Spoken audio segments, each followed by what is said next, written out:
Microsoft Excel open করার পর যখন আমরা কোনো সেলের মধ্যে জানুয়ারি লিখে সেলটিকে সিলেক্ট করে রাইট সাইডের কর্নারে সরু প্লাস ধরে টানতে থাকলে আমরা 12 মাসের নাম পেয়ে যাই।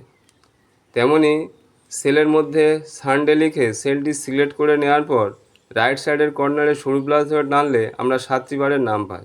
এবারে দেখো ডান দিকে একটি লিস্ট রয়েছে mouse, keyboard, RAM, pen drive, hard disk, UPS, motherboard. এমনই একটি লিস্ট তৈরি করতে চাই, তাই সেলের মধ্যে মাউস লিখে সেলটিকে সিলেক্ট করে নেওয়ার পর রাইট সাইডের কর্নারে সরু প্লাস ধরে টানতে থাকলে কেবলমাত্র মাউসই দেখতে পেলাম।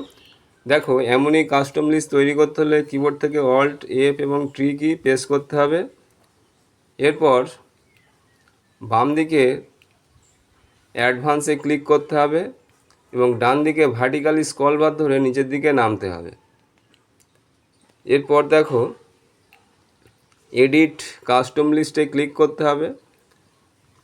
এডিট কাস্টম লিস্টে ক্লিক করার পর উপরে যে লিস্ট এন্ট্রিজ, এখানে আইটেমগুলি লিখে কমা কমা দিয়ে অ্যাডে ক্লিক করলে কাস্টম লিস্ট তৈরি করা যায়। এছাড়া ইম্পোর্ট লিস্ট ফ্রম সেল, এখানে কার্যটি রেখে আইটেমগুলিকে সিলেক্ট করে নেওয়ার পর ইম্পোর্টে ক্লিক করতে হবে।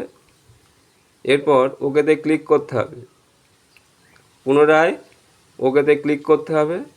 এরপর দেখো মাউস লেখার পর সেলটিকে সিলেক্ট করে নেওয়ার পর রাইট সাইডের কর্নারে সরু প্লাস ধরে টানলে দেখো এমনই কাস্টম লিস্ট পেয়ে গেলাম।